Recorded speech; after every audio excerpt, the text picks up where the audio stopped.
saya Arfani, mahasiswa PPG dalam jabatan tahun 2025 Program Studi Pendidikan Agama Islam LPTK UIN Sunan Kalijaga, Yogyakarta.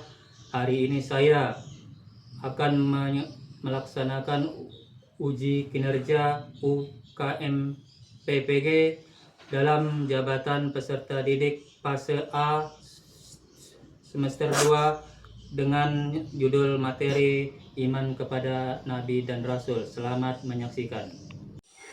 Assalamualaikum warahmatullahi wabarakatuh.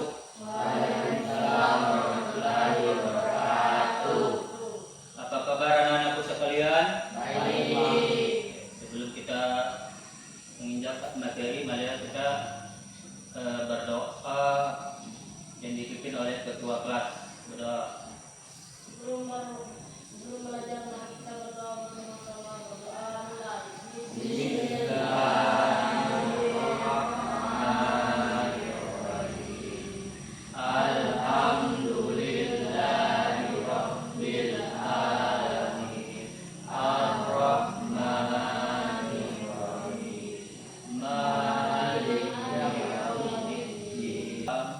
Bapak absen. Farhan Hidayat. hadir. Istiqomah. Hadir. Aulia Hadir. Salabia. Kita menginjak ke materi yang mempelajari iman kepada Nabi dan Rasul. Tujuan pembelajaran yang pertama adalah menjelaskan pengertian iman kepada Nabi dan Rasul. Yang kedua, menyebutkan nama-nama 25 Nabi dan Rasul yang diwajibkan. Yang keempat, mengingatkan sifat-sifat Rasul dengan kehidupan sehari-hari. Bapak ingin menanyakan, menurut kalian, apakah manusia bila mengetahui kebenaran tanpa bimbingan Nabi dan Rasul? Ayo. Bisa? Satunya? Tidak. Ya, tepuk tangan. Setelah itu kita menginjak ke materi yang ada di depan ya. Itu adalah iman kepada Nabi dan Rasul Allah Subhanahu wa Ta'ala.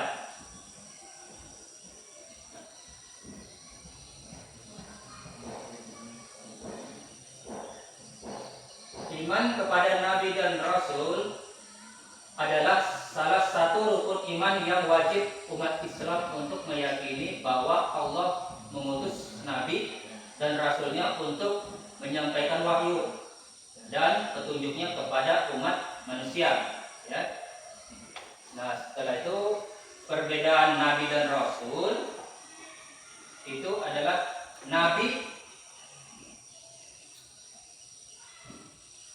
adalah orang yang dipilih oleh Allah untuk menerima wahyu, tetapi tidak menyampaikan wahyu tersebut kepada umatnya. Nah, dan Rasul adalah Nabi yang diperintahkan oleh Allah untuk menyampaikan wahyu dan mengajak umatnya untuk beriman kepada Allah. Ya.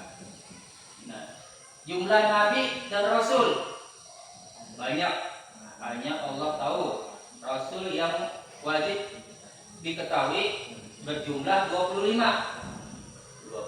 ya. Nah, yang pertama Nabi Adam, yang kedua Nabi Idris, yang ketiga Nabi Nuh, yang keempat Nabi Hud, yang kelima Nabi Soleh, nomor 6 Nabi Ibrahim, Nabi terakhir Nabi Muhammad SAW.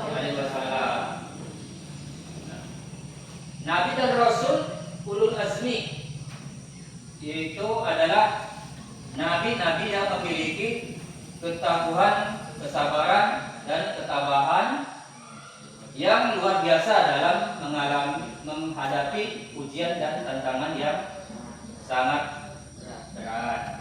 Ya. Nah, Rasul ulul azmi itu ada 5. Yang pertama Nabi Nuh alaihissalam. Yang kedua Nabi Musa alaihissalam. Yang ketiga Nabi Ibrahim alaihissalam. Yang keempat Nabi Isa alaihissalam. Yang kelima Nabi Muhammad sallallahu alaihi wasallam. Ya. Nah, tugas Nabi dan Rasul itu adalah menyampaikan wahyu dari Allah kepada umat manusia. Nah, yang kedua mengajak umat untuk menyembah Allah. Dan yang ketiga memberikan teladan hidup yang lebih baik. Nah, yang keempat menjadi bimbingan dalam kebenaran dan keadilan. Nah, setelah itu kewajiban umat Islam menghadapi Nabi dan Rasul. Yang pertama itu adalah meyakini dengan penuh keyakinan. Yang kedua menghormati dan mencintai. Yang kelima meneladani akhlak dan perilaku. Yang keempat adalah membaca dan mempelajari kisah hidup Nabi dan Rasul. Nah, dari kesimpulan materi tadi adalah iman kepada Nabi dan Rasul adalah rukun iman yang wajib diyakini oleh setiap muslim. Mereka adalah utusan Allah yang menyampaikan wahyu dan menjadi teladan hidup yang baik. Nah, kisah perjuangan akhlak mulia para nabi dan rasul memberikan pelajaran berharga tentang keteguhan iman, kesabaran, ketaatan kepada Allah. Sebagai umat Islam, kita wajib mencintai, menghormati dan meneladani mereka dalam kehidupan sehari-hari. Ya, itulah kesimpulan dari materi yang ada di pelajaran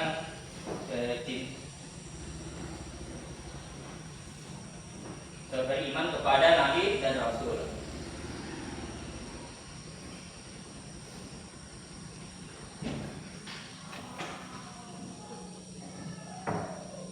Setelah itu kalian melihat video yang ada di layar ini ya.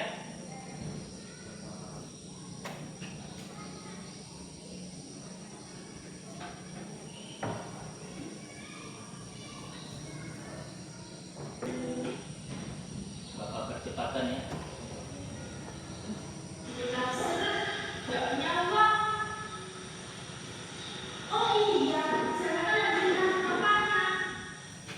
Itu diperhatikan.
Apa yang ada di dalam video itu kesalahan dan perbuatan dari siswa, tolong dikerjakan. Yang kedua, bagaimana sifat-sifat Rasul bisa menyelesaikan masalah yang terjadi di sekitar. Tolong ditulis ya. Bagaimana ya, bagikan aja ya.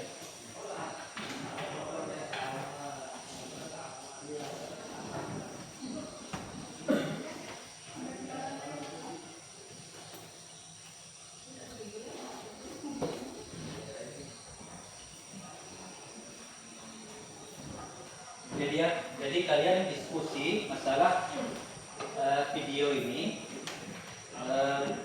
apa yang salah dalam perilaku video. Ya, tulis ini aja.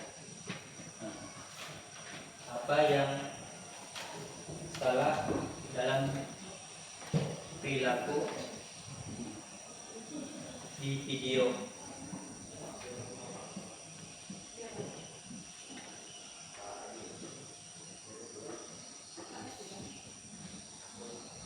Sudah.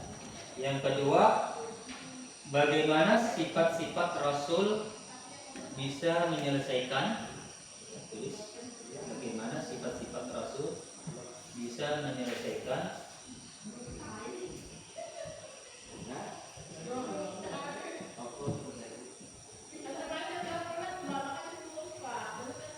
masalah moral yang terjadi di sekitar kita.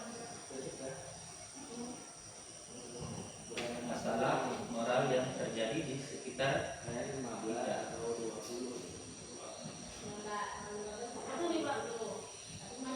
Bisa menyelesaikan masalah. Sekarang diskusikan apa yang salah satu dalam perilaku video dan kerja kelompok. Ya, sudah. Apabila masalah kelompok itu harus dijajarin. Bagus. Ya.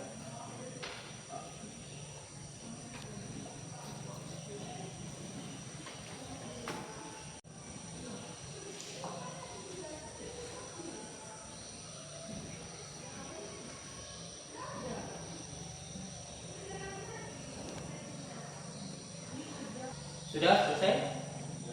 Ya. Sudah. Kelompok A maju untuk menjawab pertanyaan bagaimana sifat Rasul bisa menyelesaikan masalah moral. Silakan.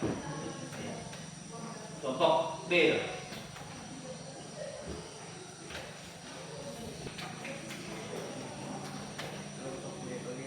Berkeras.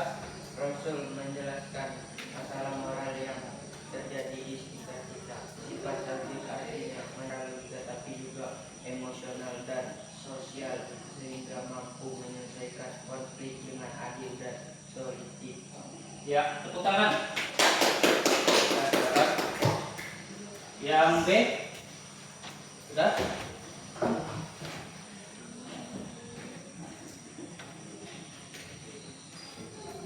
Bagaimana sifat-sifat Rasul bisa menyelesaikan masalah moral yang terjadi di sekitar kita? Sifat sidik artinya jujur. Kejujuran membangun kepercayaan dalam masyarakat. Jika individu atau pemimpin jujur, masalah seperti korupsi, penipuan, dan manipulasi informasi dapat ditekan. Sifat amanah artinya dapat dipercaya, menanggung tanggung jawab dan integritas. Orang yang amanah tidak menyalahgunakan kekuasaan atau kedudukan yang sangat penting dalam mengatasi penyalahgunaan wewenang dan ketidakadilan. Ya, tepuk tangan. Silakan duduk. Jadi evaluasi hasil diskusi kalian itu adalah Allah Subhanahu wa taala itu sudah memberikan 4 sifat, yaitu sifat sidik atau jujur. Yang kedua sifat amanah atau apa artinya?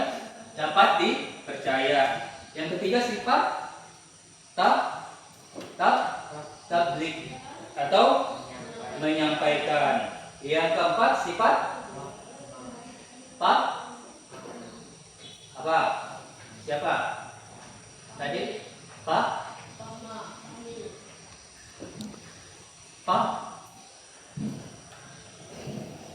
Ayo, Pato. Nah, itu adalah cerdas. Misalnya kita itu harus mempunyai 4 sifat yang betul-betul kita pegang.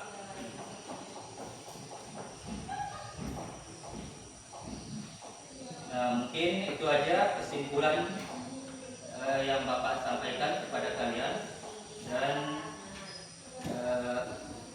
marilah kita mau akhiri pelajaran hari ini. Bapak berpesan sebelumnya, pada pelajaran hari ini Bapak sampaikan bahwa kita sebagai umat manusia harus bersikap baik. Jangan suka berbohong, jangan suka mencuri, dan harus saling menjaga kehormatan baik orang tua, guru, baik pun teman-teman. Itu harus kalian patuhi yang sesuai dengan 4 tadi, yaitu jujur, yaitu amanah, tabligh, dan kiranya Bapak akhiri, marilah kita berdoa. Pelajaran dan kita berdoa mulai.